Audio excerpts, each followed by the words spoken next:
పొలిటికల్‌గా వీళ్ళు cease fire అంటున్నారు, మీటింగ్స్ అంటున్నారు. ఇదంతా చూస్తుంటే బైబిల్‌లో అపోస్తలుడైన పౌలు గారు చెప్పిన ఒక అద్భుతమైన ప్రవచనం నా కళ్ళ ముందు కదిలాడుతోంది. తెస్సలోనికీయులకు రాసిన మొదటి పత్రిక 5వ అధ్యాయం 3వ వచనంలో దేవుని వాక్యం ఇలా చెప్తోంది. లోకులు శాంతిగా ఉన్నది, భయమేమీ లేదు అని చెప్పుకొనుచుండగా గర్భిణీ స్త్రీకి ప్రసవ వేదన వచ్చినట్లు వారికి ఆకస్మికముగా నాశనము తటస్థించును. వారు ఎంత మాత్రమును తప్పించుకొనలేరు. అక్షరాల ఈరోజు జరుగుతున్నది ఇదే. పేపర్లలో, టీవీలో అందరూ శాంతి కుదిరింది, భయం లేదని చెబుతున్నారు.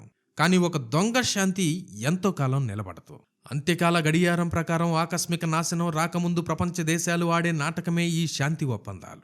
ఇరాన్కు, ఇజ్రాయెల్కు మధ్య ఎప్పటికైనా భయంకరమైన యుద్ధం జరిగి తీరాలి. అది దేవుని ప్రణాళిక. ప్రస్తుతానికి దేవుడు ఆ యుద్ధాన్ని కొద్ది రోజులు పోస్ట్ పోన్ చేశాడంతే. My dear brothers and sisters, ఇదంతా లోకం చూస్తున్న పాలిటిక్స్.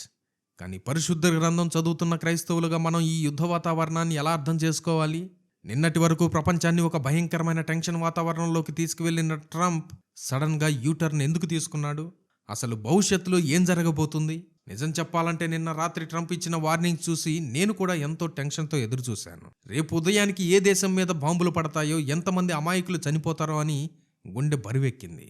తెల్లవారుజామున నిద్రలేచి న్యూస్ చూసిన వెంటనే యుద్ధం ఆగిపోయింది అని తెలియగానే మోకరించి ప్రార్థించాను.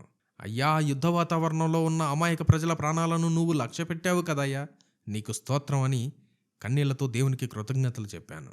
ఎందుకంటే మనం క్రైస్తవులం. యుద్ధాలు జరుగుతుంటే మనం సంబరపడకూడదు. ఆ బాంబుల కింద నలిగిపోయి యేసుక్రీస్తు ఎవరో తెలియకుండా నశించిపోయే అమాయకుల ఆత్మల గురించి, పసిపిల్లల గురించి మనం కన్నీరు కార్చాలి, ప్రార్థించాలి. ఇరాన్ పైన, ఇజ్రాయెల్ పైన బాంబులు పడకుండా దేవుడే ఈ రోజు ట్రంప్ మనసు మార్చి ఈ సీజ్ ఫైర్కు కారణమయ్యాడు. సామెతల గ్రంథము 21వ అధ్యాయము 1వ వచనంలో చెప్పినట్లు, రాజుల హృదయాలు యెహోవా చేతిలో నీటి కాలువల వలె ఉన్నాయి. ఆయన వాటిని తన చిత్తానుసారముగా తిప్పుతాడు.